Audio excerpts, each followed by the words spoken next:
Can I just talk very briefly about the United Methodist Church rather than the Methodist Church in Britain? GBGM, General Board of Global Ministries, which is the arm of mission really for the UMC, were invited to this conference. They haven't been able to send anybody, but they sent me some notes. So if I take 2 minutes just to tell you about things, because I think it's quite interesting about their tensions too. They've just held a meeting late March, and because they consider themselves to be a global church, very different from the Methodist Church in Britain, they see themselves as a global church. So this was organised by the UMC Board of Higher Education all around the world, and they were looking, they wanted me to say this to you, they were looking at things like an internet platform for sharing information and collaboration on common issues, Association of Theological Schools in Africa. They were looking at promoting the importance of multicultural hermeneutics. They were looking at faculty enrichment and development, including multilingual skills and ecumenical Methodist family networking. So the issues that actually we've been raising this morning. But they also wanted me to say just how difficult it is for them to operate at the moment, because they've got 13 seminary institutions Methodist institutions in the US. It's very easy for them to raise money for those. It is almost impossible for them to raise money for institutions elsewhere in the world. They don't want to be quoted on that. But I just think I need to share that with you. That's their difficult context, actually, in raising money for this kind of work anywhere other than in the States. And they just wanted me just to express that to you. So, I've said that bit. Methodist Church in Britain and theological education. You've all got the sheet, and this is a snapshot. It's in very few minutes. If you ask other people and my colleagues, they might have slightly different perspectives on this, and other people in the church would have slightly different perspectives as well. But the key principles, as I see them, are that we're a church. A lot of these phrases will echo what Edgar just said to USPD. Not surprising, we have worked very closely with USPD for a number of years. But we're a church, and therefore our relationships are church to church. We're not a mission agency.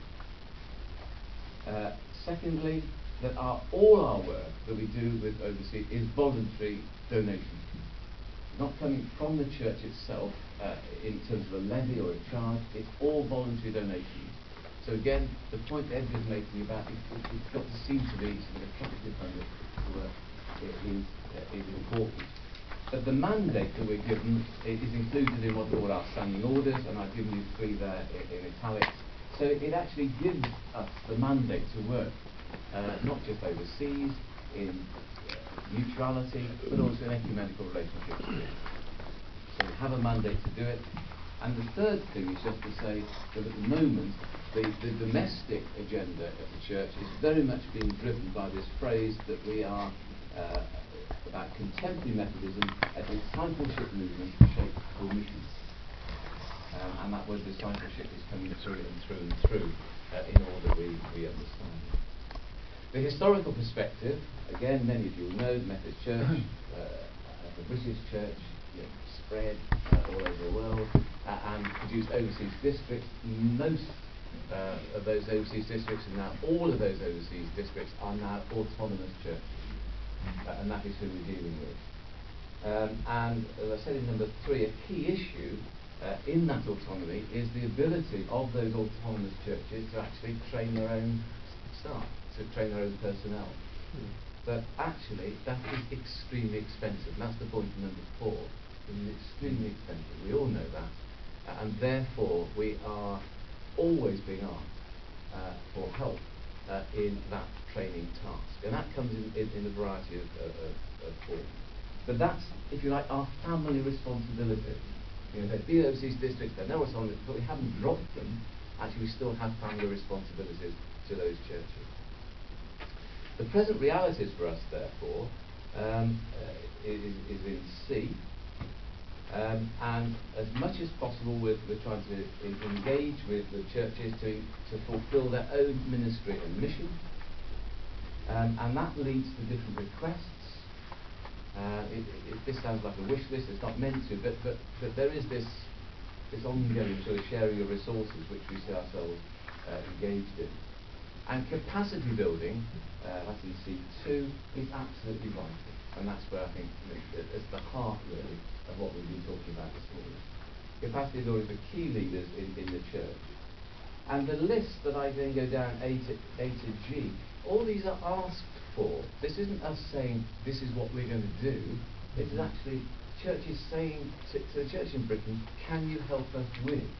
We know you can't help us with all of these things, but can you help us at various times with some of these things? We realise you've got a finite pot of money as well, but actually can you help us? So sending mission partners, that's sometimes short term, skilled and qualified local teachers or lecturers we will offer for a 5-year period, offering scholarships. That's, I guess, back to the point earlier, let's let you know what we do. Giving grants to partner churches, funding theological institutions directly, but with the full knowledge of the partner church, and funding theological education by extension programs in different parts of the world, and funding short-term refresher courses. So all those we are being asked to do by our partners. This isn't us sort of foisting anybody on them. These are all requests that are coming to us. And so over the page on number 3, and a part of our response to that as a church is actually the offer, I suppose, of the theological institutions that we're part of, which include all that I said in 3A, but I think notably Queen's here, and all that they've done with an MA programme recently in helping the training of leaders from different parts of the world, because they've asked for it. And then 3B, the willingness of all those to be involved in the scholarship programme, but also this reciprocal nature now of our institutions, of not just people coming here, but actually also part of the training, offering and encouraged to offer part of that training in other parts of the world as well. That mutuality. I just need to, in number 4, just say we've got a big project at the moment going on called Fruitful Fields, looking at actually reducing the number of training institutions in this country. I think that's basically what it's about. And that just needs to be noted. But in the very near future, all Methodist Church Britain ministerial training will actually be ecumenically delivered. We will not have our own Methodist training institutions in this country. D, ecumenical training involvement outside the UK. The majority of institutions that are supported outside Britain are ecumenical.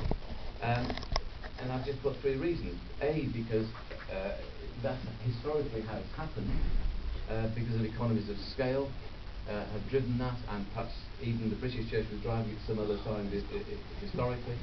Secondly, because enshrined in our principles as a church is that wherever possible we will do things together, we'll do things in partnership. And thirdly, because ecumenical institutions appear to find more difficulty in attracting funding.